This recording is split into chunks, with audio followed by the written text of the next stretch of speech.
ज्ञानोबाची ख्याती वेद महिषामुखी बोलविले, कोठवरी वाणू याची स्वरूप स्थिती, चालविली भिंती बैसोनिया मृत्युकेची, अविद्या मायेचा लागून येदी थारा, वारा ऐसे जगदोद्धारा बोलियले, कोठवरी वाणू याची स्वरूप स्थिती, चालविली भिंती मृत्युकेची, नामा म्हणियाने तारिले पतित, भक्ती केली ख्यात ज्ञानदेवे, कोठवरी वाणू याची स्वरूप स्थिती, चालविली भिंती मृत्युकेची, विठोबा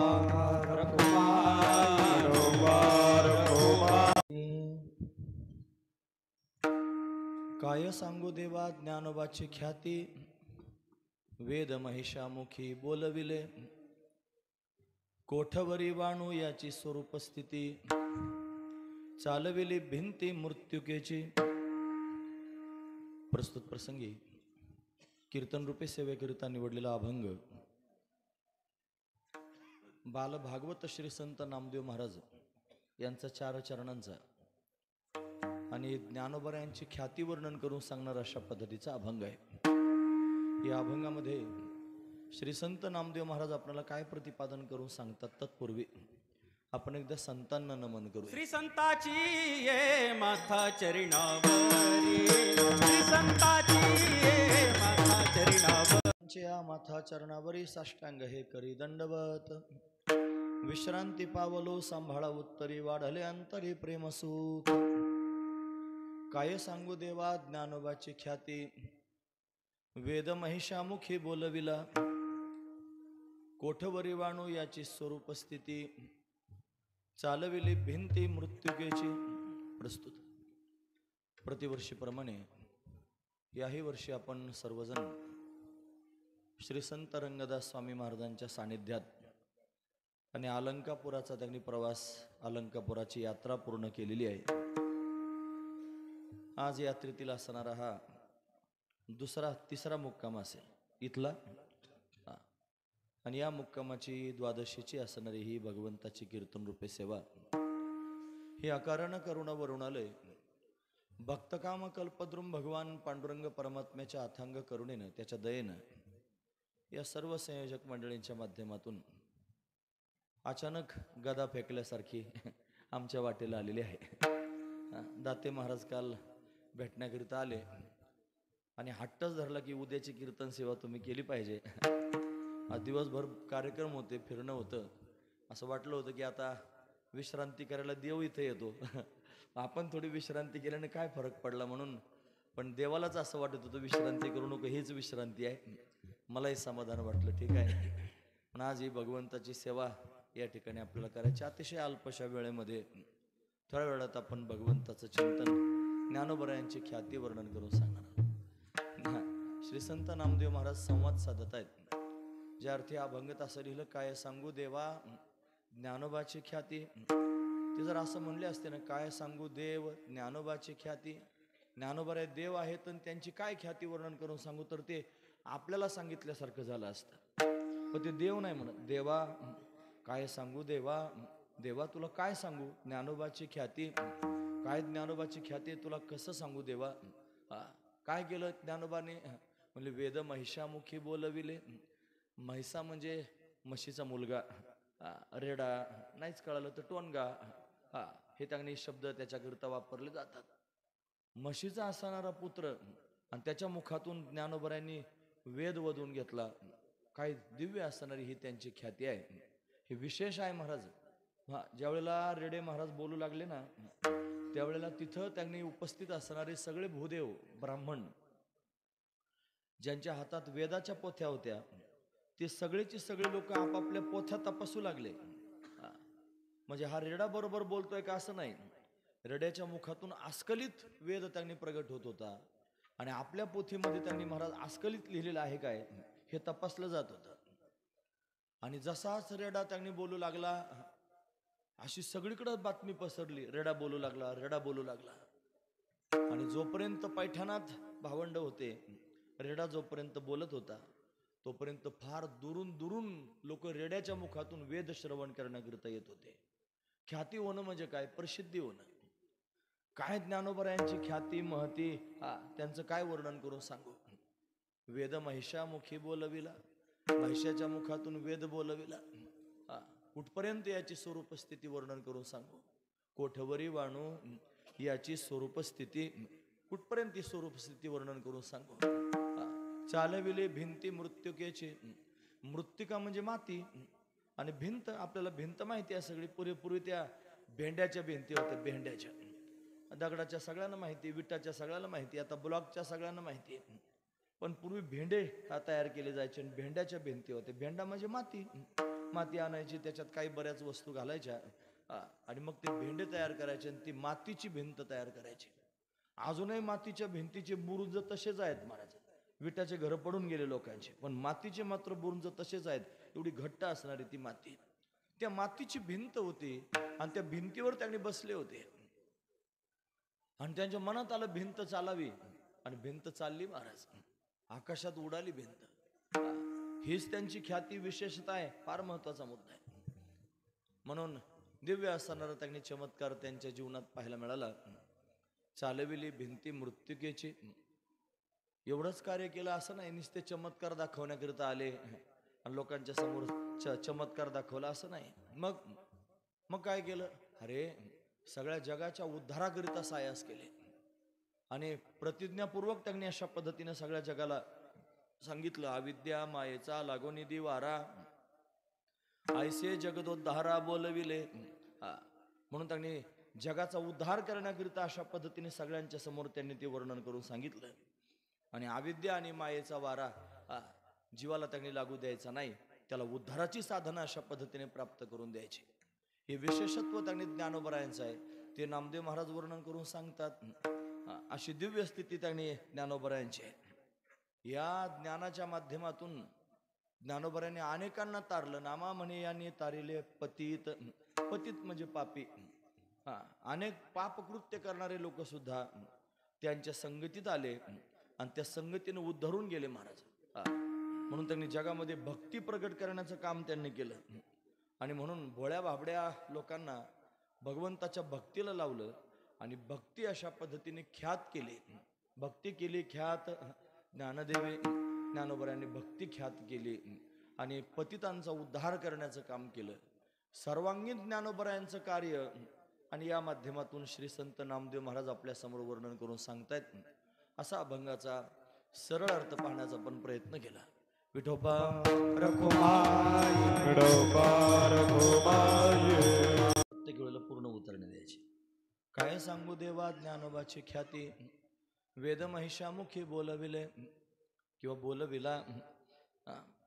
प्रस्तुत प्रतिवर्षी आपण अलंकापुराची ही वारी करण्याकरिता येतो आणि ज्ञानोबरायांची भेट इथे येऊन त्यांनी होते.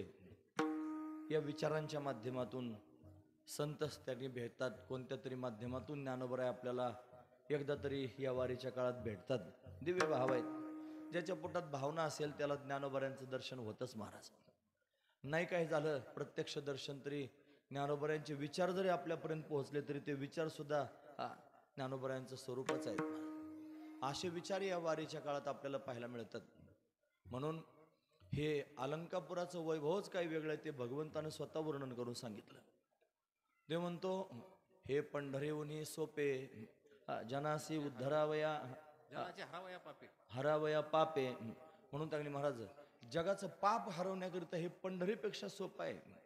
पण पंढरपूरची यात्रा केल्यानं पापताप जर निवृत्त होत असेल तर त्याच्यापेक्षा त्यांनी लवकर पापताप जाण्याचं साधन म्हणजे अलंकापुराची वारी आहे.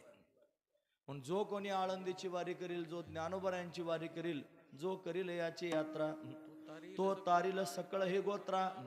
तो संपूर्ण त्यांनी महाराज गोत्राचा उद्धार करील. म्हणून पंढरपूरची वारी केल्यानंतर तिनं एकटा मुक्त होईल, पण ज्ञानोबरायांची वारी केल्यानं सगळ्या गोत्राचा उद्धार करील. एवढं सामर्थ्य ज्ञानोबरायांच्या वारीचं आहे. म्हणून आपण सर्वजण या ज्ञानोबरायांच्या वारी करता या ठिकाणी उपस्थित आहोत. मोठे भाग्यवान आहोत. आपल्याला सद्बुद्धी आणि अशा पद्धतीने प्राप्त झाली आणि आपण त्यांनी ही वारी करतो आहोत. बऱ्याच वर्षांपासून, किती वर्ष झाले आता, 22 वर्षापासून अविरतपणे ही वारी या ठिकाणी सुरू आहे. म्हणजे आपण थंडीचा, वाऱ्याचा, बाकी कशाचाच विचार न करता एक ज्ञानोबरायांवर आपलं प्रेम आहे, निष्ठा आहे, आणि म्हणून आपण सर्वजण या वारी करता येतो. का वारी करता येतो त्याचं कारण आपल्या सगळ्यांना ज्ञानोबरायांची ख्याती ज्ञात आहे. ज्ञानोबरायांचा महिमा आपण सर्वजण त्यांनी जाणतो. पण जेवढा त्यांनी महाराज आपण जाणतो तो त्यांनी महाराज पूर्ण जाणत असो असं नाही. कारण आपण फक्त वरवर ऐकलेलं जाणतो. हे वरवर ऐकून एखादी गोष्ट त्यांनी जाणणं आणि प्रत्यक्षात त्यांनी अनुभवातून जाणणं याच्यात फरक आहे महाराज. इथं अभंग नामदेव महाराजांचा आहे आणि ज्ञानोबरायांची ख्याती नामदेव महाराजांनी कोणाकडून तरी ऐकली मग आपल्याला सांगितली असं नाही महाराज. मग नामदेव महाराजांनी ज्ञानोबरायांची ख्याती प्रत्यक्ष अनुभवलीच, त्यांचा महिमा प्रत्यक्ष अनुभवला आणि जो अनुभवला तो आपल्या समोर सांगितला. हा महत्वाचा विचार आहे. खरं तर नामदेव महाराजांना जगाचं सख्य नाही. नामदेव महाराजांना जगाशी काही घेणं देणं नाही. दुसऱ्या देवदेवतांचं सुद्धा नामदेव महाराजांना काही घेणं देणं नाही. ते म्हणतात कटावरी करण आहे ज्या देवाचे नेघे मी तयाचे दर्शन. ज्या देवाचे कमरेवर हात नाहीत त्याच्या पाया सुद्धा पडत नाही म्हणले. असे कट्टर आहेत हे संत. तुकोबरायांसारखे ते म्हणतात करीशी ते देवा करी माझे सुखे परे मी त्यासी मुखे न म्हणे संत. म्हणून ते दुसऱ्याला संतही म्हणत नाहीत आणि ते दुसऱ्या देवाला त्यांनी पाहत नाहीत. ते म्हणतात एक गावे आम्ही विठोबाचे नाम अनेक आपे काम नाही आता.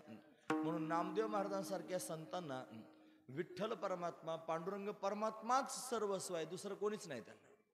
म्हणजे देवाबरोबरच नामदेव महाराजांचं सख्य आहे महाराज, तोच सखा आहे. त्याच्याशीच बोलतात, त्याच्याशीच सगळे व्यवहार करतात. काही चांगलं वाटलं तरी त्यालाच जाऊन सांगतात, काही वाईट वाटलं तरी त्यालाच जाऊन सांगतात. असा नामदेव महाराजांचा स्वभाव आहे. असे नामदेव महाराज.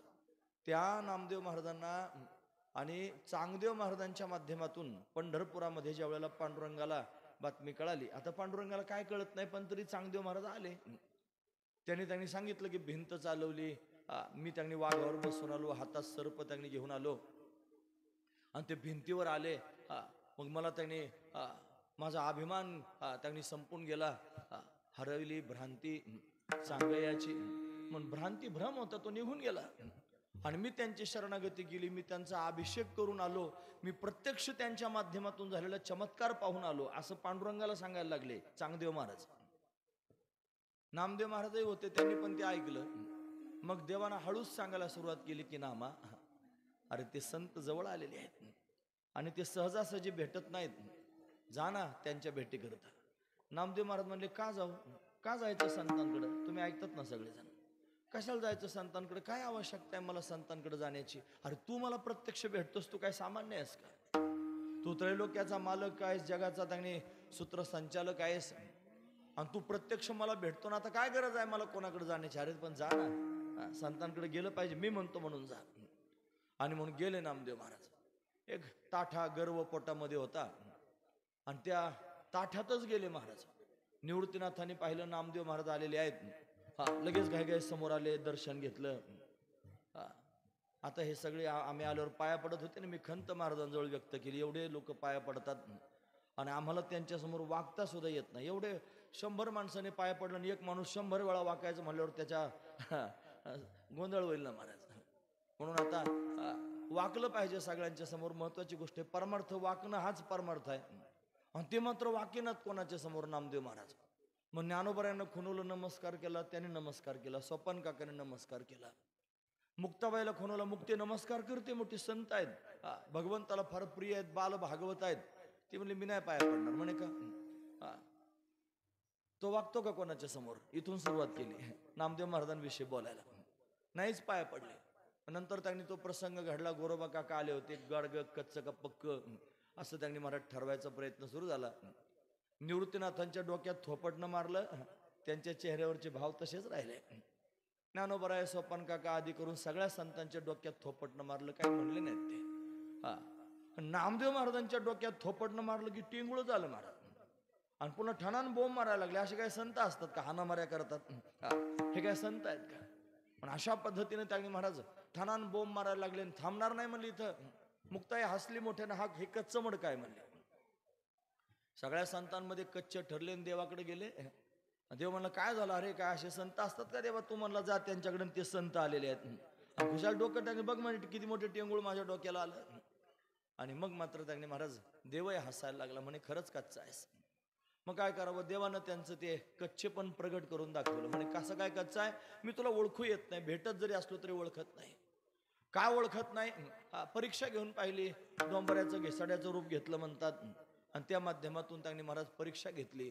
कुत्र्याच्या रूपात आले, ओळखू आलं नाही. मग सांगितलं मी तुझ्या समोर आलो पण तुला ओळखू आलो नाही. माझी ओळख व्हावी असं वाटत असेल तर तुला त्यांनी श्रीगुरूंकडे जावं लागेल. मग त्यांनी विसोबा काकांकडे पाठवलं आणि विसोबा काकांच्या माध्यमातून सर्वात्मक भाव अंतकरणामध्ये प्रगट झाला. कशा माध्यमातून, तुम्हाला सगळी कथा माहिती, मला ती कथा सांगण्याचं तात्पर्य नाही. मला या अभंगातला भाव सांगायचा आहे आणि म्हणून, पण तो तसा नाही सांगता यायचा, त्या स्थितीत जाऊन सांगावं लागेल, म्हणून मी तुमच्या समोर ते प्रगट करतोय. लक्षपूर्वक ऐका, महत्वाचा मुद्दा आहे. पण विसोबा काका पिंडीवर पाय ठेवून झोपले होते. नामदेव महाराज गेले म्हणे याच्याकडे मला पाठवलं ना, हा पिंडीवर पाय ठेवून झोपला. एकेरी शब्दात चालू होतं सगळं. परत फिरले, विसोबा काकाने हाक मारले, अरे नामदेवा परत का चाललं? अरे म्हणे याला माझं नाव माहिती आहे. मग ते जवळ गेले, म्हणतो माझं नाव कसं काय, तुझं नाव काय? म्हणे तू कशाला आला हे पण मला माहिती आहे, आणि तुला कोणी पाठवलं हे मला माहिती आहे. मग म्हणे तुला जर एवढं कळतं माझं नाव माहिती, मी कशाला आलो, कोणी पाठवलं हे तुला माहिती आहे. मग त्याने देवाच्या डोक्यावर पाय ठेवून झोपला हे तुला कळत नाही का? पाय खाली घे. अरे म्हणलं माझं वय झालं आता, मला पायाची हालचाल करता येत नाही, चुकून गेले पिंडीवर पाय. पण तूच जर बाजूला ठेवले तर काय होईल, म्हणून तेवढे माझे पाय बाजूला ठेवून दे, मला ठेवता येत नाही.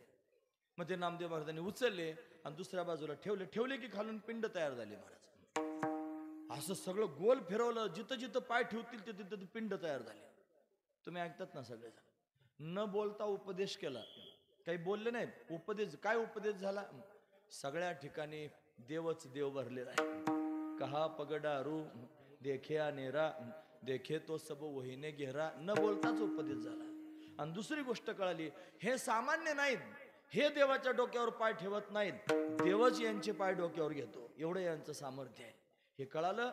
आणि मग तत्वबोध प्राप्त झाला. खेचर विसा प्रेमाचा पिसा, तेने नामा कैसा उपदेशिला. मग त्यांनी नामदेव महाराजांना उपदेश झाला. मस्तके ठेविला हात, श्रवणी सांगितली मात, पदपिंड विवर्जित केला नाम्या. नामदेव महाराजांना दिव्य स्थिती प्राप्त झाली. आणि मग ते संत ज्या स्थितीत आहेत ती स्थिती नामदेव महाराजांना कळाली की ही परमार्थाची खरी स्थिती आहे. तुमच्या लक्षात आलं? आधी संतांकडे गेले पण संत कळाले नाहीत.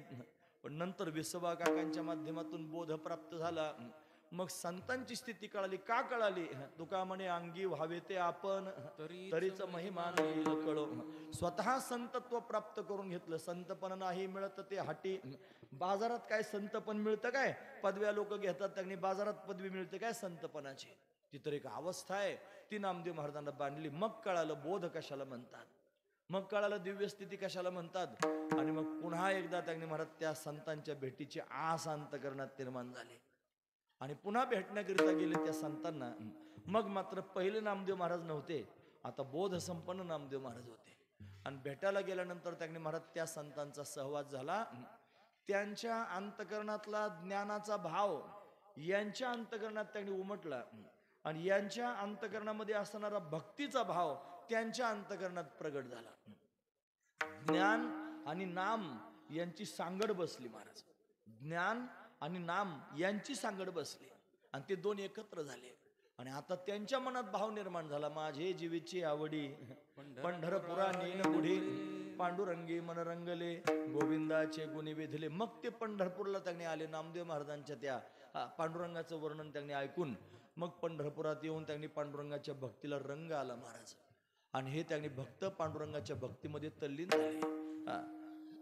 विभोर अवस्था निर्माण झाली आणि सख्य निर्माण झालं. सख्य आजपर्यंत हे बघा, तुम्ही जर बारीक ऐकत असाल तर मी उपक्रम करताना आपल्या समोर हे सांगायचा प्रयत्न केला की नामदेव महाराजांना जगामध्ये दुसरा कोणीच नाही, देवच त्यांचा सखा आहे की नाही? देवच सखा आहे. आणि आता मी तुम्हाला काय सांगतोय, नामदेव महाराजांना सख्य निर्माण झालं. कोणाबरोबर? ज्ञानोबरायांबरोबर, आहे की नाही? कसं निर्माण झालं सख्य? पांडुरंगाबरोबर त्यांनी सख्य होतं ना, आता ज्ञानोबरायांबरोबर सख्य झालं. कसं निर्माण झालं? त्याचं कारण आहे, पांडुरंग आणि ज्ञानोबा हे दोन नाहीत असं कळालं. नाही कळालं? पांडुरंग आणि ज्ञानोबा दोन नाहीत, एकच आहेत. हे ज्ञानोबरायण हा नामदेव महाराजांना अनुभवातून कळालं आणि मग त्याने महाराज जो विटेवर उभा असणारा देव आहे तोच ज्ञानोबरायांच्या रूपानं प्रत्यक्ष प्रगट झालेला आहे. लोपली ज्ञान जगी हितने नाती कोणी अवतार पांडुरंग अवतार पांडुरंग नाव ठेविले ज्ञानी. आरती ज्ञान राजा आरती ज्ञान राजा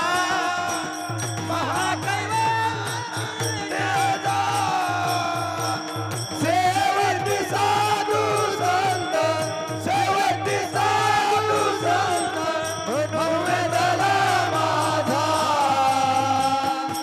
आरती ज्ञान राजा.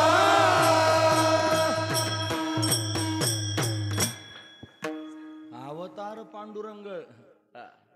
फक्त नाव ज्ञानदेव ठेवलेलं आहे पण प्रत्यक्ष पांडुरंगाचाच अवतार आहे.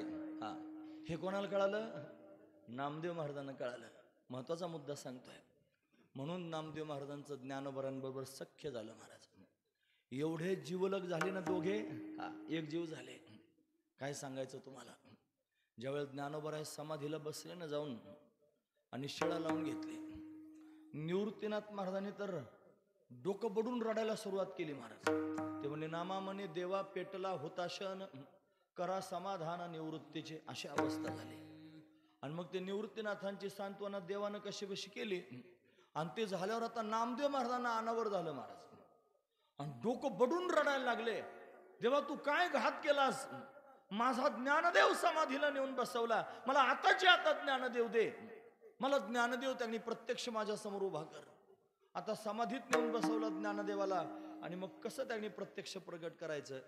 काय झालं माहिती आहे, ज्या पांडुरंगाच्या समोर एकांत नामदेव महाराज करत होते ना, त्याच पांडुरंगानं नामदेव महाराजांच्या समोर प्रत्यक्ष ज्ञानोबरांच्या रूपात प्रगट होऊन दर्शन दिलं महाराज. मोठी गोष्ट आहे. म्हणजे का मला का सांगायचं कशाकरिता, नामदेव महाराजांना ज्ञानोबरांविषयीचा एवढा अंतरंग भाव प्राप्त झाला होता. म्हणून माझ्यासारख्यानं ज्ञानोबरांची ख्याती सांगणं, एखाद्या कीर्तनकारानं त्यांनी महाराज चरित्र सांगणाऱ्यानं ज्ञानोबरांचं चरित्र सांगून ज्ञानोबरांची ख्याती सांगणं आणि ज्ञानोबरांना आत्मत्वानं जाणून ज्ञानोबरांची ख्याती सांगण्याच्यात फार जमीन आसमानचा फरक आहे. आणि अभंगात सांगणारे नामदेव महाराज आहेत आणि एवढे समरस ज्ञानोबरांविषयी झालेले आहेत. म्हणून ते खऱ्या अर्थानं ख्याती सांगू शकतात, तेच ज्ञानोबरांची महती सांगू शकतात. मी नाही, तुम्ही कोणीच नाही. जे एवढे समरस झाले ते त्यांचा महिमा सांगू शकतात, तेच त्यांची ख्याती सांगू शकतात. म्हणून प्रत्यक्ष ख्याती सांगणारे नामदेव महाराज आहेत. आणि एवढं सख्य झालं, फार प्रेमाने एकमेकाबरोबर राहू लागले. ज्ञानोबराने तीर्थयात्रा करण्याची त्यांनी आणि अशा पद्धतीने ओढ लागली. मग पांडुरंगाकडे त्यांनी गेले, देवा मला तीर्थयात्रेला जायचंय, मला असं वाटतं नामदेवाला माझ्याबरोबर पाठवावं. मग देवानं त्यांनी होकार दिला, नामदेव महाराजांना बरोबर दिलं. मग ज्ञानोबराय नामदेव महाराज सगळे संत एकत्र होऊन तीर्थयात्रा करून आले. आणि त्या दरम्यान फार त्यांनी महाराज संघ ज्ञानोबरायांचा त्यांनी नामदेव महाराजांना झाला. ज्ञानोबरायांच्या जीवनातले, ज्ञानोबरायांच्या स्वभावातले विविध पैलू नामदेव महाराजांना अशा पद्धतीने कळाले. आणि मग तो दृढ भाव अंतकरणात निर्माण झाला आणि ती ख्याती अंतकरणामध्ये त्यांनी अशा पद्धतीनं प्रगट झाले. सांगावे कोणाला. आले तीर्थयात्रा करून आणि आल्यानंतर त्यांनी महाराज मोठा सोहळा केला, त्याला माऊंद म्हणतात. माऊंद केलं महाराजांनी, केलं होतं ना. नर्मदा परिक्रमा करून आले त्यावेळेला. माऊंद, माऊंद शब्दाचा अर्थ तो मावद, संस्कृत शब्द आहे. मा म्हणजे नको, वद म्हणजे बोलू. पण आपल्याकडे प्रघात आहे माऊंद करण्याची, म्हणून देवानं स्वतः माऊंद केलं. मग सगळी तीर्थयात्रा पूर्ण झाली आणि सगळे संत आपापल्या स्थानावर गेले. मग आता देव आहेच नामदेव महाराजांचा सखा. मग नामदेव महाराज त्यांनी काही असलं की देवासमोर जायचं आणि देवाबरोबर बोलायचं. अशा पद्धतीनं भगवंताशी संवाद करणारे नामदेव महाराज एवढा काळ ज्ञानोबरायांची संगती प्राप्त करून त्यांनी आले. आणि आल्यानंतर त्यांनी महाराज देवाच्या जवळ बसले. मग देव विचारायला लागला, कशी काय झाली यात्रा. आपण विचारतोच की नाही महाराज, कशी झाली यात्रा, गेलते वारीला, कशी काय झाली वारी, थंडी वाजली का, जेवायची आबळ झाली का, आमकं झालं का. मग विचारपूस करतात की नाही, तसं देव विचारपूस करायला लागला. देव म्हणला, नामदेवा तुला त्यांनी संतांच्या बरोबर पाठवलं आणि तू तीर्थयात्रा करून आला, तुला एवढा त्यांचा संग झाला, काय वाटलं रे त्यांच्या बरोबर राहून? ज्ञानोबरायांच्या संगतीत जास्त काळ राहिला, काय तुला ज्ञानोबरायांविषयी वाटलं सांग तरी मला. काय आहे ज्ञानोबराय? कसे तुला ज्ञानोबराय कळाले? कोणत्या अंगानं तू ज्ञानोबरायांना पाहिलं? कशा पद्धतीनं तू ज्ञानोबरायांविषयी विचार करतो सांग तरी मला. कोण म्हणतं? देव म्हणतो. तुम्ही नाही ऐकत? कोण म्हणतो? देव म्हणतो. कोणाला म्हणतो? नामदेव महाराजांना म्हणतो. तू यात्रा करून आला ना, तीर्थयात्रा करून, ज्ञानोबरायांच्या संगतीत यात्रा करून आला, एवढे दिवस तू त्यांच्या संगतीमध्ये राहिला, तुला काय वाटलं रे त्यांच्याविषयी? तू कसा विचार करतोस त्यांच्याविषयी? काय आहेत ज्ञानोबराय? कसे आहेत ज्ञानोबराय सांग तरी मला. असं म्हणल्यावर त्यांनी नामदेव महाराज देवाला सांगायला लागले, काय सांगू देवा ज्ञानोबाची ख्याती, काय सांगू देवा ज्ञानोबाची ख्याती, काय सांगू देवा ज्ञानोबाची ख्याती, काय सांगू देवा ज्ञानोबाची ख्याती. वेदमय शामुखी बदमिली, वेदमय शामुखी बदमिली, कोटवरी वानो याची स्वरूप देते, कोटवरी वानो याची स्वरूप देते. वेदमय शामुखी बोलाविले, वेदमय शामुखी बोलाविले, कोटवरी वानो याची स्वरूप देते, कोटवरी वानो याची स्वरूप देते. काय सांगू देवा ज्ञानोबाची ख्याती, वेदमय शामुखी बदविले, वेदमय शामुखी बदविली, वेदमय शामुखी बदविली. काय सांगू देवा ज्ञानोबाची ख्याती, वेदमय शामुखी बदविले, वेदमय शामुखी बदविले, वेदमय शामुखी बदविले. ज्ञानोबरायांच्या संगतीत एवढा काळ तुम्ही राहिलात, सांगा तरी काय आहे ज्ञानोबराय? कशा ज्ञानोबराय सांगा तरी. असं देव नामदेव महाराजांना विचारायला लागला. तुम्ही ऐकतात ना सर्वजण? जुळलं नाही हे सगळं? हा, जुळण्यासारखंच आहे महाराज ते. आणि मग नामदेव महाराजांच्या पोटात तर ते साठवलंच होतं. कोणाला सांगू असं झालं होतं. खरंच सांगतो, इथं त्यांनी या अलंकापुरात तुम्ही आलात आणि तुम्हाला जर खरोखर संत महात्म्यांचा संग झाला आणि त्यांच्या संगतीत जर तुम्हाला खरोखर काही उपलब्धी झाल्यासारखी वाटली, तर घरी गेल्यानंतर तुम्हाला असं वाटतं की कोणासमोर तरी सांगावं. सांगायला सापडत नाही ना महाराज कोणी. तो परमार्थिक विचाराचा असला पाहिजे, त्याला त्यातलं काही कळालं पाहिजे. आणि तसा जर नाही सापडला तर जीव कालमिल करतो. आणि एवढ्या घाईत जर एखादा परमार्थ करणारा सापडला आणि त्याच्याशी चर्चा सुरू झाली आणि वारीला गेले होते आणि कसं काय चांगली झाली का वारी, मग ते सांगायला सुरुवात करतं, काय सांगू वारीचं तुम्हाला, काय सांगू वारी. तिथं गेल्यावर अशी प्रदक्षिणा झाली, असं आमचं भाग्य, आम्हाला बारीला लागलं की लगेच ताबडतोब वशीला लागला, आतमध्ये दर्शनाला जाता आलं. काय सांगू, तिथं गेल्यानंतर त्यांनी असे महात्मे भेटले, काय सांगावं तुम्हाला, असा सत्संग झाला, असं त्यांनी घडलं, असं कौतुक सांगायला सुरुवात करतो माणूस. काय सांगू असं म्हणतोच ना. तसे नामदेव महाराज सांगायला लागले, काय सांगू देवा, काय सांगू देवा. काय सांगतात? ज्ञानोबाची ख्याती, मी ज्ञानोबरायांची ख्याती सांगतो. काय सांगू ज्ञानोबरायांची ख्याती. ख्याती बऱ्याच लोकांची आहे महाराज, पण विशेष असणारी ख्याती सांगितली. बऱ्याच लोकांची ख्याती आहे ना महाराज. मग एखादी ख्याती अशी सांगायची, लोकांना विशेष वाटण्यासारखी ख्याती सांगतो. मेलेला माणूस जिवंत करणे, हे मेलेले माणसं जिवंत करतात, ख्याती नाही आहे ना महाराज ख्याती. पण त्यात काय, नामदेव महाराजांना तसलं नाही सांगावं वाटलं डायरेक्ट की मेलेले माणसं. चांगदेव महाराजांनी जिवंत केले. चांगदेव महाराज समाधी लावून बसायचे, 1400 वर्ष जगले की नाही, 100 वर्ष जीवनाचे पूर्ण झाले आणि काळ येणार आहे घ्यायला असं कळालं की आधीच समाधी लावून बसायचं. आणि समाधी लावून सगळ्या लोकांना मुदत सांगायची, एवढ्या काळ मी समाधीत राहीन. मग ते काळाची मुदत त्यांनी आहे, तेवढ्या काळात तो आला आणि परत फिरला की मी परत जागा होईन असं सांगून ठेवायचे. लोकांना माहित होतं एवढ्या 4-8 दिवसात हे जागे होतील किंवा 4-2 दिवसात त्यांची तिथी आहे जागा होण्याची. मग त्या काळात जर कोणी मेलं तर त्या जाळीत नव्हते महाराज. मग काय करायचे, जिथं चांगदेव महाराज, योगीराज आणि समाधी लावून बसलेले आहेत तिथं त्यांनी ते प्रेत आणून ठेवायचे. आणि मग त्यांनी महाराज ते जर जास्त दिवस लागत असतील तर त्याला तेल बिल चोळून त्यांनी काहीतरी वनौषधी करून त्याचं प्रेत चांगलं राहावं याच्याकरिता तसंच टिकून ठेवायचे. मग चांगदेव महाराज जागे व्हायचे आणि त्यांनी डोळे उघडले की सगळे मेलेले त्यांनी जिवंत व्हायचे. आता हे काय सामान्य गोष्ट आहे का? सामान्य असलं तर करून दाखवा एखादा प्रयोग. एखादा मेलेला माणूस आहे त्याच्या पुढे 2-5 मिनिटं बसा, डोळे उघडा आणि तुमच्याच्याने जिवंत होतो का दाखवा. आपल्याला जमण्यासारखं आहे नाही ना. विशेष झोपल्याला सुद्धा जागा व्हायचं नाही, मेलेला तरी कसा जागा होईल महत्वाची गोष्ट आहे. म्हणजे मेलेला मनुष्य जिवंत करणं सामान्य गोष्ट नाही. मेलेला मनुष्य जिवंत करणं हे सामान्य सामर्थ्य नाही, पण एवढं श्रेष्ठ सामर्थ्य आहे मेलेली माणसं जिवंत करणं. मग नामदेव महाराजांना ती काय ख्याती नाही वाटली महाराज, त्याच्यात काय विशेष नाही वाटलं. विशेष कशात वाटलं माहितीये का? विशेष त्यांनी वाटलं रेड्याच्या मुखातून वेद बोलून दाखवण्याला विशेष वाटलं.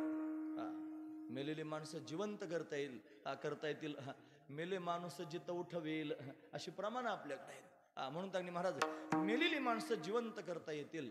अरे आस्ताला जाताना रवी सूर्य त्यांनी धरता येईल, हातानं समुद्र पोहून जाता येईल. ख्याती नाही काही, विशेष नाही काही.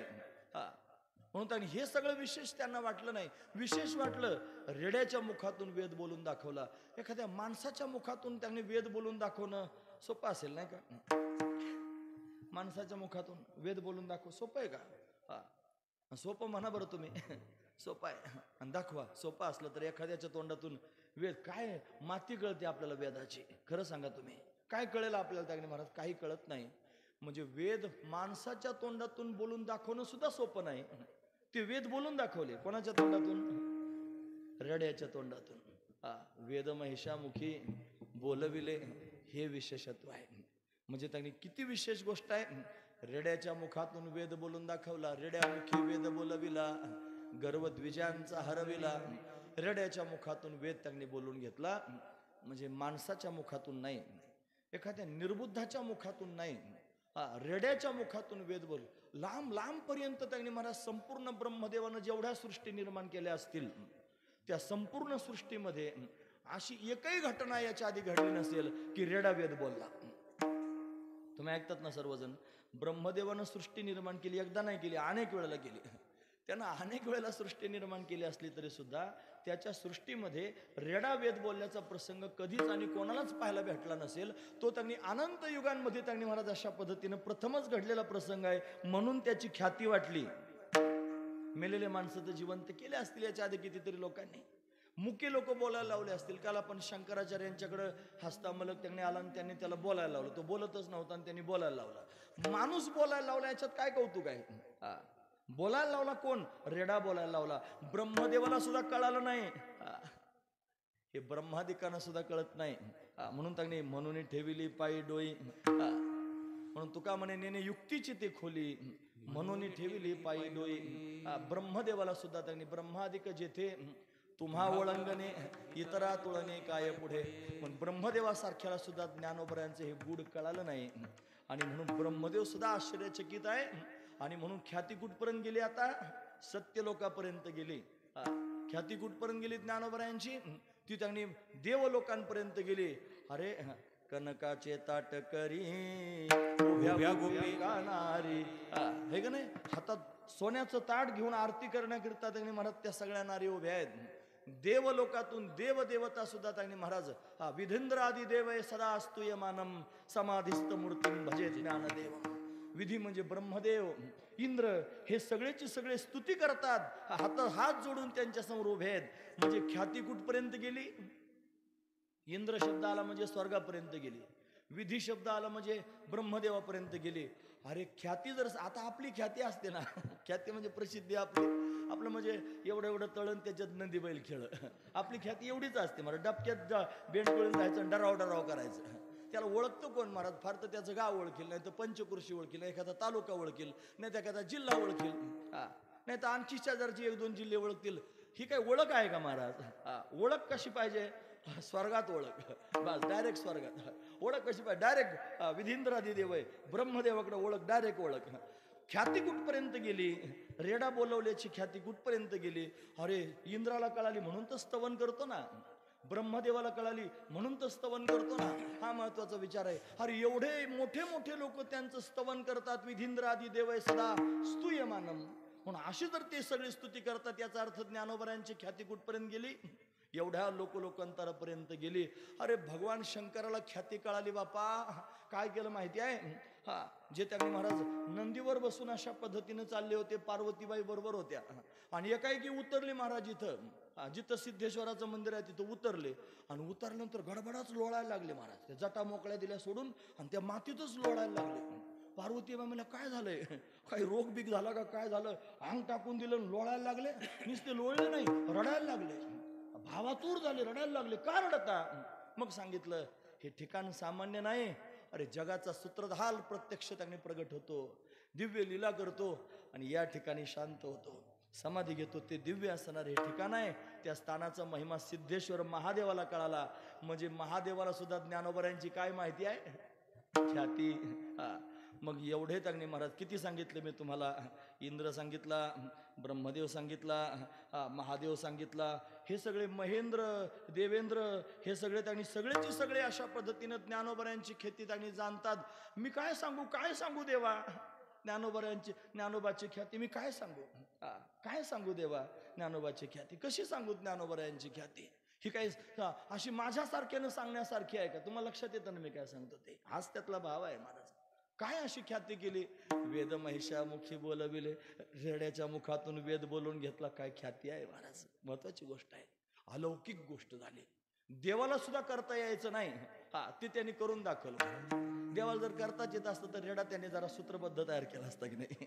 देवाला जर खरंच करता आलं असतं तर रेड्याला आधीच बुद्धी दिली असती, सगळं व्यवस्थित झालं असतं. देवाला सुद्धा रेड्याच्या बाबतीत बदल नाही करता आला.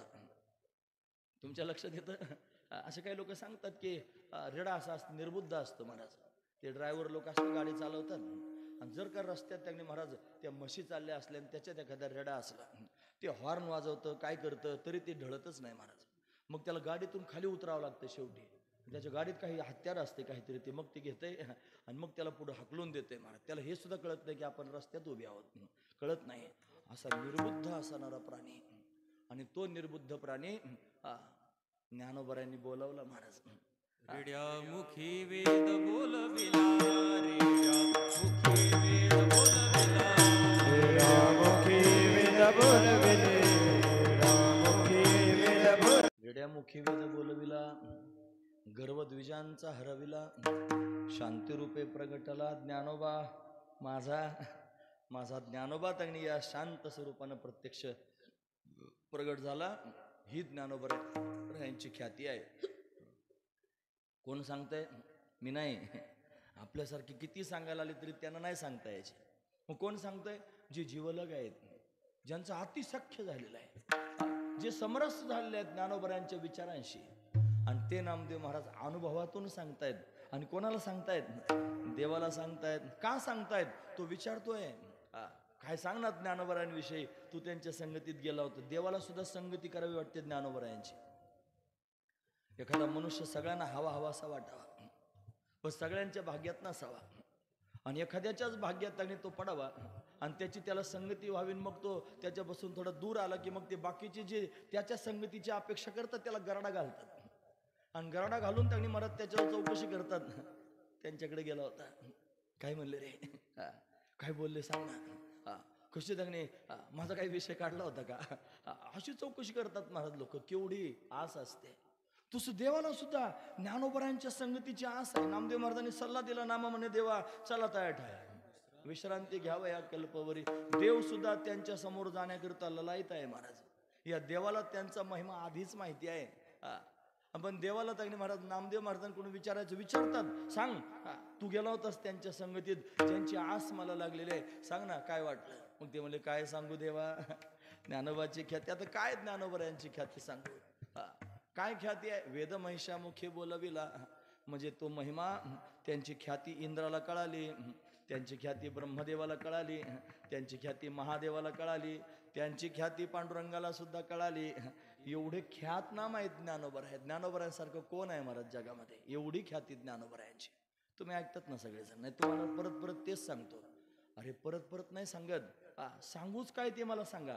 हा महत्वाचा विचार. कसं सांगू त्यांच्याविषयी? हे असंच किती वेळ मी सांगत राहिलो तरी ते त्यांनी मला सांगतच राहावंसं वाटेल. अरे कुठपर्यंत वर्णन करू त्याची स्वरूप स्थिती? काय त्यांनी वर्णन करून सांगा ना. अरे त्यांनी मातीची भिंत त्यांनी चालवली रे. असं नामदेव महाराज म्हणतात. कोठवरी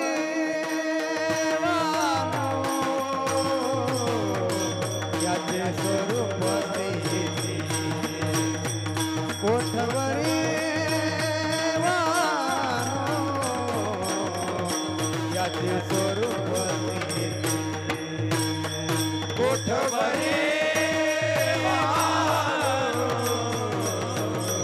याचे स्वरूप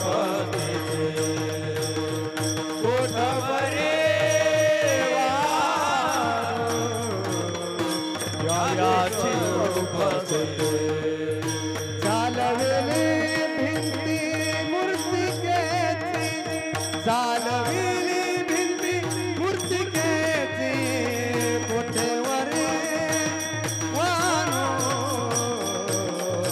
याचे स्वरूप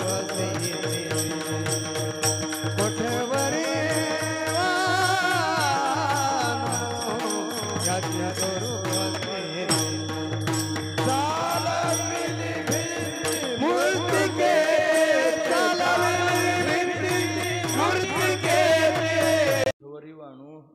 याची स्वरूप स्थिती देवा.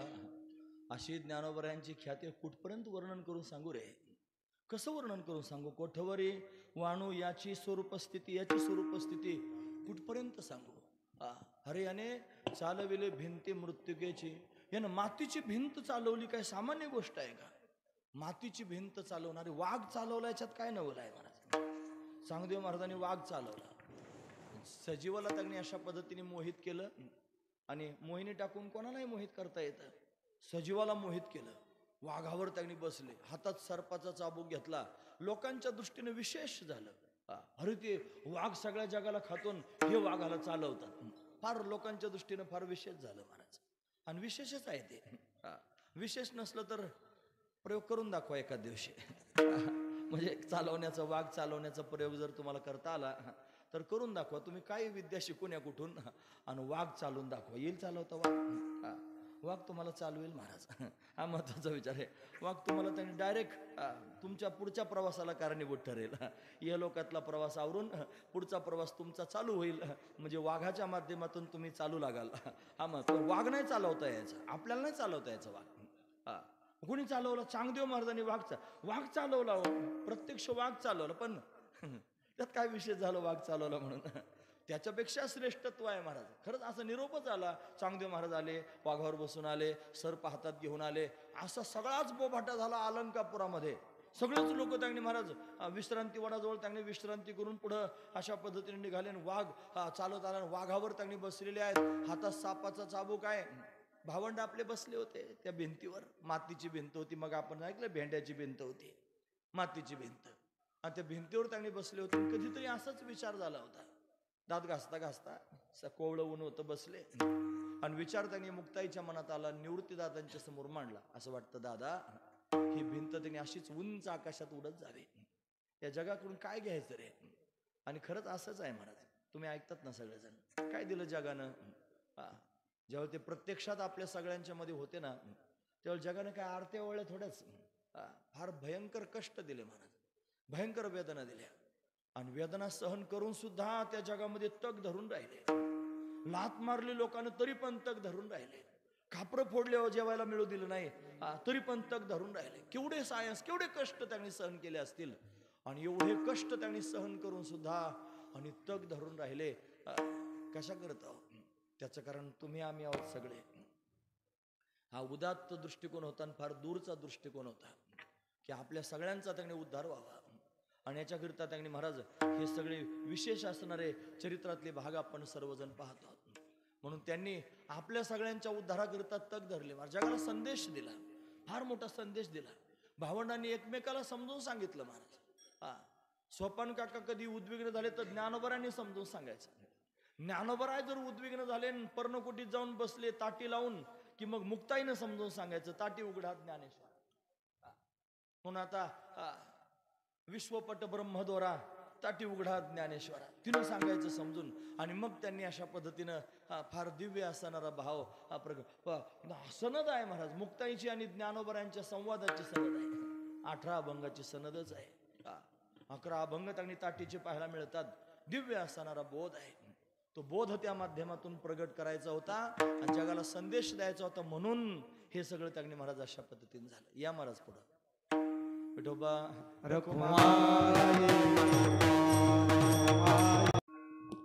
ही महाराज मंडळी जी आता आली ती तुमच्या हिताची ठरली.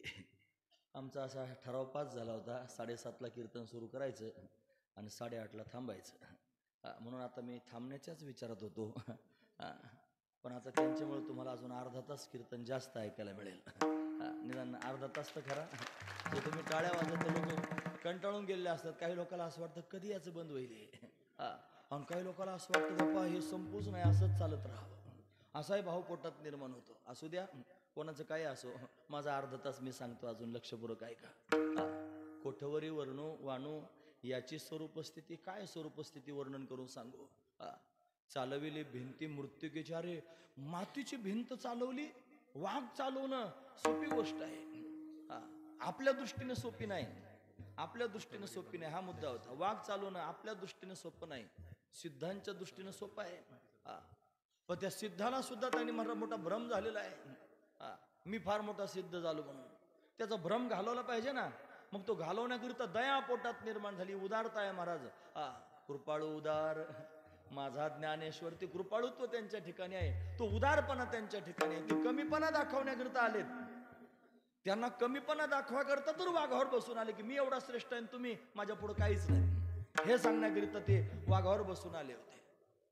पण त्याच्या मनात तो भ्रम होता मोठेपणाचा, तो भ्रम घालवायचा होता. म्हणून भिंतीवर बसल्या बसल्या त्यांनी एकदा विचार आला होता, ही भिंत अशीच उंच आकाशात उडत जावी. या मुद्द्यावर आपण फाकलो होतो.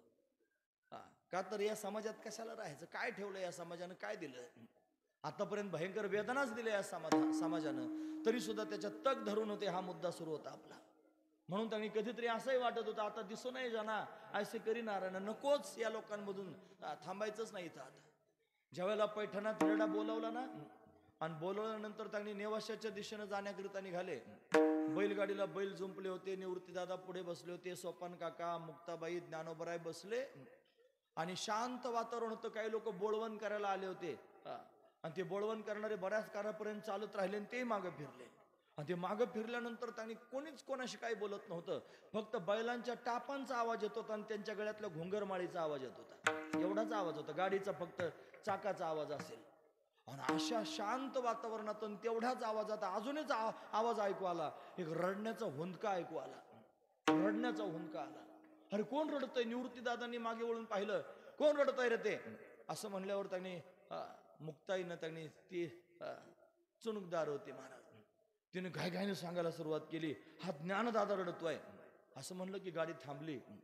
गाडी जशीच थांबली, ज्ञानोबरांनी गाडीतून उडी मारली आणि उडी मारून रस्त्याच्या कडेला मोठा दगड होता, त्या दगडावर जाऊन बसले आणि हुंदके देऊन देऊन रडू लागले. निवृत्तीनाथ दादा खाली उतरले आणि उतरल्यानंतर आईचे शब्द लक्षात आले. आई देहांत प्रायश्चित्त घ्यायला गेली त्यावेळेला सांगून गेली होती, निवृत्ती माझ्या बाळांच्या डोळ्यात कधी पाणी आलेलं पाहू नकोस. हे सांगायला पण मला कसं तरी होतंय मला. आईनं सांगितलं होतं जाताना की माझ्या बाळांच्या डोळ्यामध्ये पाणी आलेलं कधी पाहू नकोस. आणि ते जर फार उद्विग्न झाले, फार कासावीस झाले, तर पक्षीने जशी पिलांना पंखाखाली घेते ना, असं पंखाखाली घे, असं आईनं सांगितलं होतं महाराज. ते शब्द निवृत्तीनाथांना आठवले. तुम्हाला शब्द सांगितले तरी तुमचा जीव कासावीस झाला महाराज. तुमच्या अंतकरणाला विचारा काहीतरी झालं की नाही, अंतकरणात कालमिल झाली नुसती. आणि म्हणून निवृत्तीनाथा जवळ गेले, ज्ञानोबराने जवळ घेतलं आणि विचारायला सुरुवात केली, बाळा का रडतोस रे, काय काय झालं रडायला, सांग ना मला, का रडतोस. ज्ञानोबराय निवृत्तीनाथांकडे पाहून म्हणायला लागले, दादा कुठे चाललो आपण, कोणत्या दिशेने चाललो आणि कोणाकडे चाललो.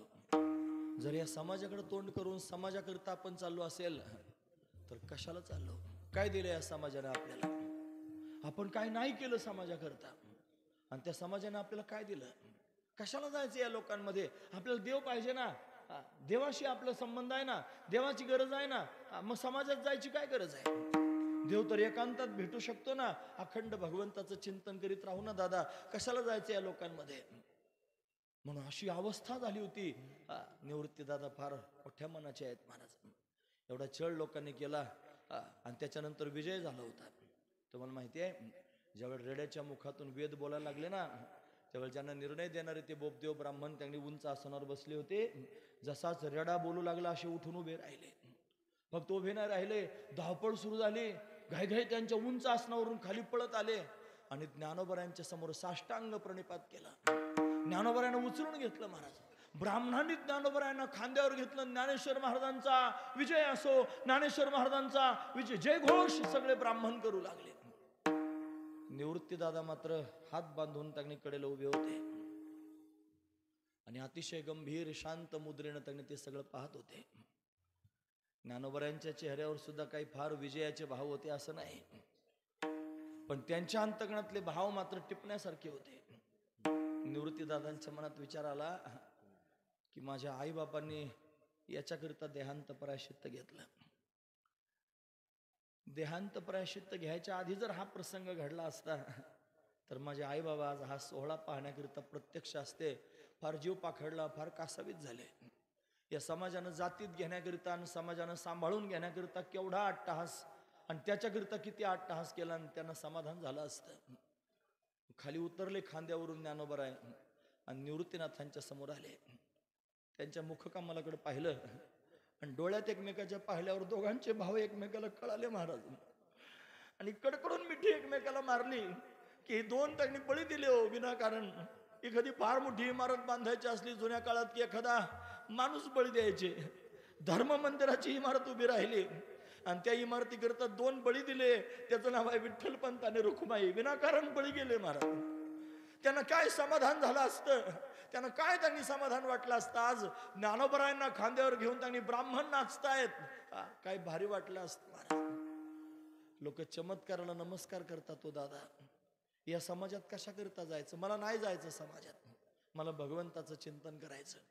पण ज्याचं फार मन मोठं आहे त्यानं हृदयाला लावलं. निवृत्तीनाथाने सांगितलं, ज्ञाना, अरे त्या श्रीकृष्ण परमात्म्याच्या मुरलीतले जे स्वर वाहतात ना, ते स्वर तुझ्या मुखातून बाहेर पडत आहेत रे. त्याने जी गीता जगाला सांगितली त्या गीतेचं त्यांनी तत्वज्ञान तुला जगाच्या समोर वर्णन करून सांगायचंय. असं खचून मागे फिरू नकोस. दुःख दिले पराने म्हणून उसने फेडू नये तयाचे. देव तयाला शिक्षा देईल उगाचे सहावे. मग देव शिक्षा देणार आहे ना, तू कशाला विचार करतोस? तुझं काम, जे काम करण्याकरिता आलंस ते काम कर. आणि म्हणून त्यांनी महाराज दिव्य कार्य करण्याकरिता निघाले. म्हणून कधीतरी पोटात भाव निर्माण होत असेल ना महाराज, कशाला थांबायचं इथं? म्हणून मुक्ताई सहज म्हणली होती, ही भिंत अशीच उंच आकाशात उडत जावी, कशाला लोकांमध्ये थांबायचं? तोच प्रसंग आला. ते समोरून वाघावर बसून आले. तुम्ही मुद्द्यावर आहात ना. हातात सापाचा चाबूक घेऊन आले. आपणही गेलं पाहिजे. मग सहजच निवृत्तीनाथांच्या मुखातून शब्द बाहेर पडले, ज्ञाना. ही मुक्ताई अशी म्हणत होती ना, भिंत आकाशात उडावी. ते जर एवढ्या सामर्थ्यानं आले असतील तर आपण भिंतीवरच बसून गेलो तर कुठं बिघडलं? आणि म्हणून त्यांनी महाराज भिंतीवर बसून त्यांनी जावं असं वाटलं.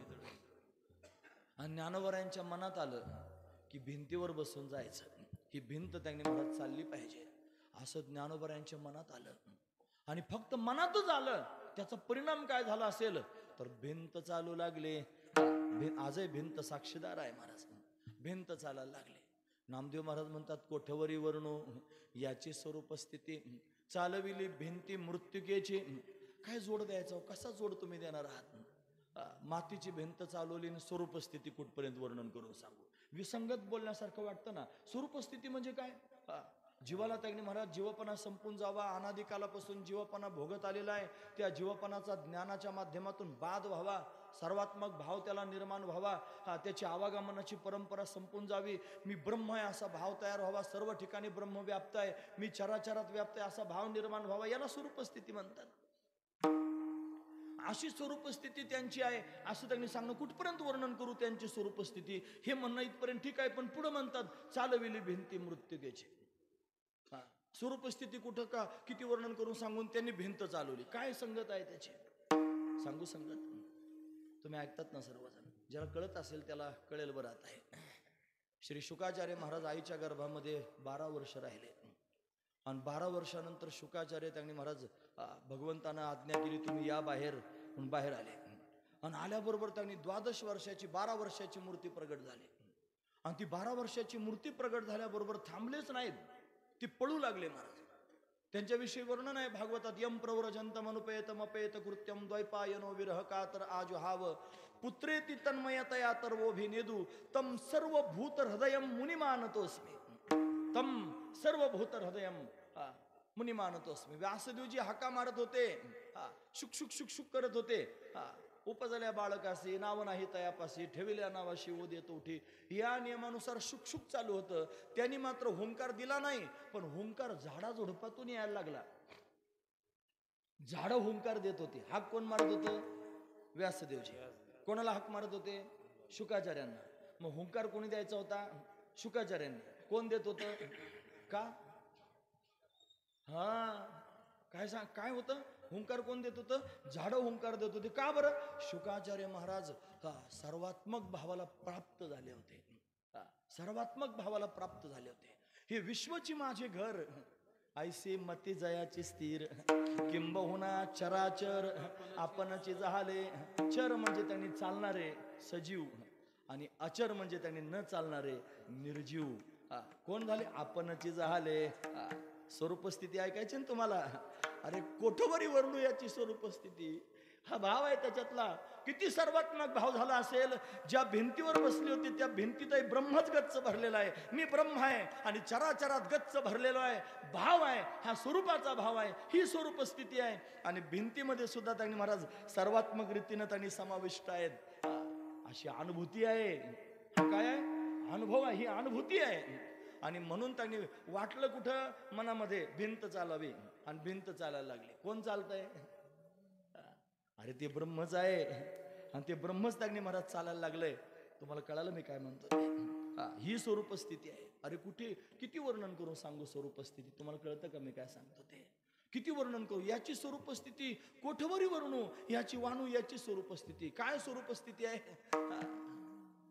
अरे फक्त बोलाय पुरतच अहम ब्रह्मास्मी नाही, बोलाय पुरतं सर्वम खलुदम ब्रह्म नाही, अनुभवात सर्वम खलुदम ब्रह्म आहे. मग वाढ दाखुटे न म्हणती सजीव निर्जीव नेनती, देखल्या वस्तू ते उजलुटी मीच म्हणून. बस मीच सर्व ठिकाणी गच्च भरलेलो आहे. मी संपूर्ण ब्रह्मांडात गच्च भरलेलो आहे. सामान्य माणसाचा मुद्दा नाही महाराज हा. सामान्य लोकांचा हा मुद्दा नाही. महापुरुषांची स्थिती कळण्याकरिता त्या अवस्थेत जावं लागेल. तुका म्हणे अंगी व्हावे ते आपण, तरीच महिमान येईल. स्वरूप स्थिती सगळ्यांना नाही कळणार महाराज. ते त्या स्थितीत आहेत. त्यांना तर तुम्ही माणसं दिसता. सगळे लोक म्हणतात ते माणसं आहेत. त्यांच्या दृष्टीनं माणसं नाहीत, परमात्माच आहे. तू म्हणाले कार्यालय, त्यांच्या दृष्टीनं कार्यालय वगैरे काय नाही, परमात्माच आहे. त्यांच्या दृष्टीने सगळ्या वस्तू आपल्या वस्तू दिसतात, वस्तू नाही, परमात्माचा आहे. ते देश काल वस्तू भेदच मावळला. आत्मा निर्वाळाला विश्वाकार, विश्वाच्या आकाराचे झाले, काहीच शिल्लक राहिलं नाही. ईशावास्यमिदम सर्वम, सर्व ठिकाणी मीच गच्च भरलेलो आहे. विश्वात्मक भाव आहे. हे समस्त ही ब्रह्मज्ञाप्ती वरी सोहम या अभेद वृत्ती. हे सगळं ब्रह्मच आहे आणि ते ब्रह्म मी आहे. मी ब्रह्मरूप आहे. म्हणजे मी कुठं आहे आता?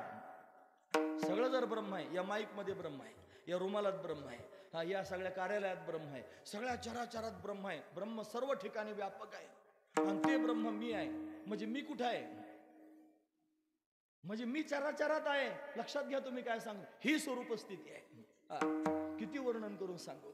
ते स्वरूप स्थितीवर आरूढ मी तो वासुदेव तत्वता कळो येईल विचारिता, आहे ठाऊक भागिया समजा, काही तारीख मागुता.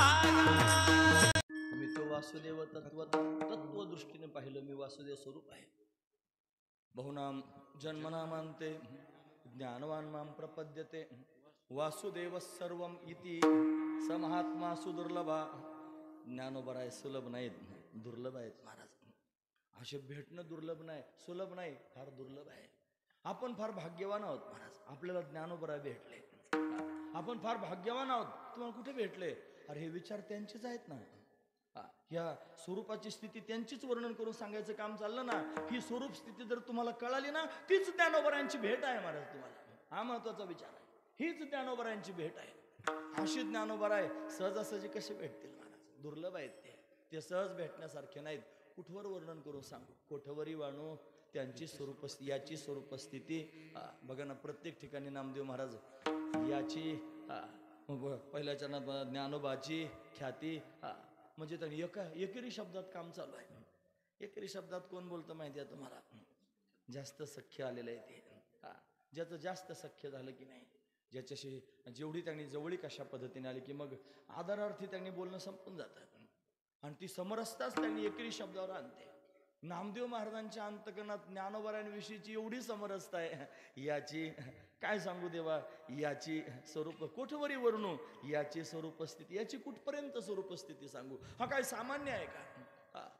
हरियानं चालविली भिंती मृत्तिकेची, मातीची भिंत चालली. का चालली? सर्वात्मक भाव निर्माण झाला म्हणून चालली. कसं काय असा भाव निर्माण झाला? तो जो भाव आहे ना महाराज, आपल्या अंतकरणातून ज्या दिवशी अविद्या संपून जाईल, ज्या दिवशी मायेचा पूर्णपणे निराश होईल, आणि त्या दिवशी सर्वात्मक भावावर आपण आरूढ होऊ महाराज. हा महत्वाचा विचार आहे. हे कोणी सांगितलं तुम्हाला? अरे तो जगाचा मालक त्यांनी प्रत्यक्ष प्रगट झाला. त्यानं जगाच्या समोर गीता वर्णन करून सांगितले. आणि त्या गीतेच्या माध्यमातून तो त्यांनी परमात्मा हे तत्व त्यांनी ऐसे जगदोद्धारे बोली येले. जगदोद्धार करणारा देव आहे ना, तो असं म्हणला. तो काय म्हणला? ही स्थिती कशी त्यांनी तयार होईल?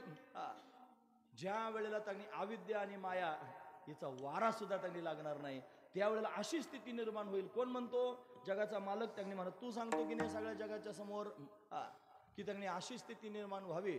ज्ञानोबरायांनी भिंत चालवली आणि ज्ञानोबरायांच्या माध्यमातून भिंत चालली. त्यांची स्वरूप स्थिती त्यांनी महाराज अशी व्यापक आहे की भिंतीमध्ये सुद्धा समरसता निर्माण झालेली आहे. आणि म्हणून अशा पद्धतीने भिंत चालली. का चालली? त्याचं कारण त्यांनी कधी अविद्येचा आणि मायेचा वाराच लागू दिला नाही. जसं शास्त्रामध्ये जगदोद्धार करणाऱ्या सगळ्या लोकांनी हे सांगितलंय की नाही, ते प्रत्यक्ष ज्ञानोबरायांच्या मध्ये प्रतीतीला आलं आणि म्हणून हे सगळं घडलं. महाराज वर्णन करू. अयोध्या मायेचा लागून दिवारा, अविद्या मायेचा लागून दिवारा, अविद्या मायेचा लागून दिवारा, अविद्या मायेचा लागून दिवारा, अविद्या मायेचा लागून दिवारा, लागून वारा, अविद्येचा मायेचा वारा सुद्धा त्यांनी लागू देत नाही. ऐसे जगदोद्धारा बोलियेले किंवा ऐसे जगदोद्धारे बोलियेले दोन पाठ दिसतात. म्हणून त्यांनी जगदोद्धार करण्याकरिता त्यांनी अशा पद्धतीने हे सांगितलेलं आहे. हे सगळं दिसणारं जे जगत आहे हे आपलं सत्य वाटतं. आणि का सत्य वाटतं? त्याचं कारण भगवंताची माया आहे. ती माया पगडा घालते आपल्यावर. विश्वव्यापी माया तिने झाकुळली छाया. माया ती झाकण टाकते. विश्वव्यापी माया तिने झाकुळली छाया. सत्य गेले भोळ्यावरी, अविद्येची चाली थोरी. माया पण शब्द आला, अविद्या पण शब्द आला. मायेनं झाकून टाकलं आणि अविद्येनं नाचायला लावलं. एकच आहे प्रकृती, तीच माया, तीच त्यांनी अविद्या, तीच तमप्रधान प्रकृती होऊन त्यांनी जगताच्या रूपानं प्रगट झाली. ती माया होऊन त्यांनी महाराज भगवंताशी संग करण्याकरिता गेली, त्याला ईश्वर भाव प्राप्त झाला. ती अविद्या होऊन त्या परमात्म्याशी तिनं संग केला, त्याला जीवभाव प्राप्त झाला. ती तमप्रधान प्रकृती होऊन परमात्म्याशी संग करू लागली, तो जगताच्या रूपानं प्रगट झाला. हे जर कशामुळे घडलं असेल सगळंचे सगळं, तर ते अविद्या आणि मायेमुळे त्यांनी झालं. म्हणून जिथं जिथं अविद्या आणि मायेचं साम्राज्य आहे तिथं तिथं सगळं जगत प्रतीतीला येतं. आणि जगत प्रतीतीला की जगतातले सगळे व्यवहार पण प्रतीतीला येतात. मग ते सत्य समजून त्याच्यात सुखदुःखाची हलकावे खावे लागतात. पण या ज्ञानोबरायांच्या बाबतीत जर पाहायचा विचार केला तर त्यांच्या बाबतीत पाहिलं तर हे अविद्या आणि माया याचा वारा सुद्धा त्यांच्या जवळ नाही महाराज. अविद्या मायेचा लागून वारा ते स्वतःलाच जर अविद्या मायेचा वारा लागू देत नाहीत ना, तर जगाला तरी कसा लागू देतील. मग जे त्यांच्या संगतीमध्ये गेले त्यांना सुद्धा असाही अर्थ लावता येईल, अविद्या मायेचा लागोनिधी वारा, ते आपल्याला त्यांनी अविद्या मायेचा वारा लागू देत नाहीत. ऐसे जगदोद्धारा बोलियले, म्हणून त्यांनी जगदोद्धार करण्याकरिता अशा पद्धतीनं त्यांनी कार्य केलेलं आहे असं त्यांनी वर्णन पाहता येऊ शकतं. हा त्यातला दिव्य भाव आहे. म्हणून त्यांनी काय केलं जगाकरिता असं जर कोणी म्हणत असेल तर विश्व ब्रह्मचे केले. काय केलं त्यांनी? सरळ उत्तर आहे महाराज, विश्व ब्रह्मचे केले, विश्वच ब्रह्म करून टाकलं महाराज. म्हणून त्यांनी प्रगट गुह्य बोले. काय केलं? गुह्य असणारं तत्व जगाच्या समोर सांगितलं. काय हेच गुह्य आहे महाराज, की सर्व ठिकाणी एकच परमात्मा तत्व व्याप्त आहे. तिथं माया आणि अविद्या तुम्ही तयार केलेली आहे, ती नाहीच मुळे, असा त्यांनी भाव आहे. अशा दिव्य स्थितीमध्ये ते आहेत, ते जगाला त्या मायेचा स्पर्श होऊ देत नाही, लागोनी देव वारा, अशी त्यांची दिव्य अवस्था आहे. असे श्रेष्ठ असणारे श्री ज्ञानोबराय आणि त्यांचा महिमा नामदेव महाराज वर्णन करून सांगतात. म्हणून अशा पद्धतीनं त्यांनी अवतार धारण केला आणि अवतार धारण करून दिव्य असणारं कार्य केलं. हे कार्य करत असताना त्यांच्या संगतीमध्ये जेवढे जेवढे आले ते सगळे त्यांनी महाराज कसे आहेत त्यांनी पाहिलं नाही महाराज. न पाहे याती कुळाचा विचार, भक्त करुणा करत ज्ञानाबाई, ते जात पाहिली नाही, कोणाचा पंथ पाहिला नाही, कोणाचा धर्म पाहिला नाही, काहीच पाहिलं नाही. जसे येतील तसे स्वीकारले महाराज. न पाहे याती कुळाचा विचार, भक्तांवर करुणा करणारी ज्ञानाबाई आहे, प्रत्येकाचा स्वीकार केला महाराज. आणि सगळेची सगळे त्यांनी महाराज जवळ घेतले फार प्रेमानं. आणि ते जसे असतील तसे त्या स्थितीमध्ये त्यांनी महाराज भलतिया भावे शरण जाता भेटी आणि पाडी तशी तुटी जन्म व्याधी. अरे भलत्या भावनेनं गेले भेटण्याकरिता, तरी सुद्धा जन्म व्याधीमध्ये तुटी, म्हणजे ती बाधाच आहे, आपल्याला सगळ्यांना लागलेला रोग आहे, आपल्या सगळ्यांना लागलेला जन्म मरणाचा रोग. हा रोगच सगळ्यांचा घालवला. कोणाचा? जे भलत्या भावनेनं भेटायला गेले, शरण गेले त्यांचा सुद्धा. मग भलत्या भावनेने गेलेले काय सगळे सात्विक असतील आणि पुण्यवान असतील असं थोडंच आहे. ते पापीन पतित सुद्धा असतील. जे पापी पतित त्यांच्यापर्यंत गेले, भलत्या भावनेनं गेले, त्यांचा सुद्धा उद्धार ज्ञानोबारायांनी केला. म्हणून यानं पतित तारून नेले. कसे तारले असतील पतित? कोणत्या माध्यमातून तारता आले पतित? त्यांनी ते पतित भोळे बाबडे त्यांनी जमा केले आणि भगवंताच्या भक्तीला लावले. ते म्हणले हरिमुखे म्हणा, हरिमुखे म्हणा, पुण्याची गणना कोण करी. तुम्ही हरी हरी म्हणा. ते हरी हरी म्हणल्यानं तुमचं कल्याण होणार आहे. तुम्ही हरीचं नामचिंतन करा. देवाची ये द्वारी उभा क्षण भरी, त्याने मुक्तिचारी साधियल्या.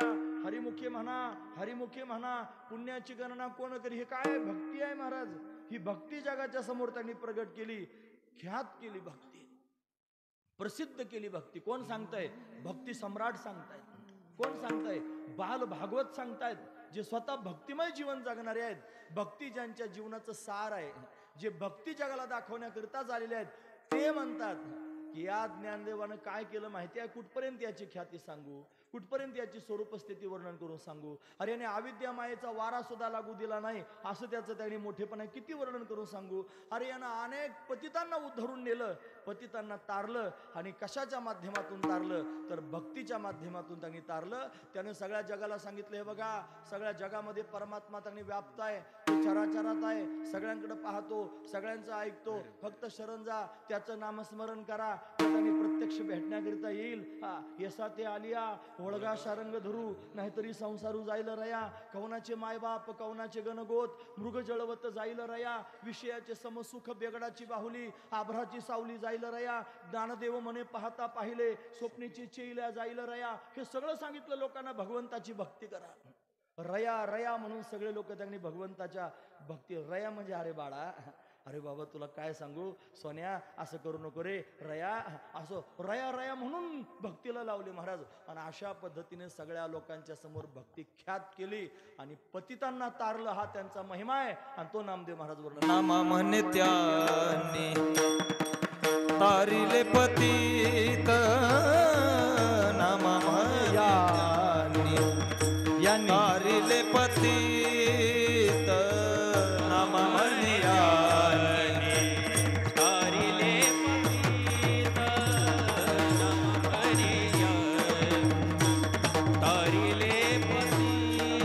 पतित, नामा म्हणे यांनी तारिले पतित.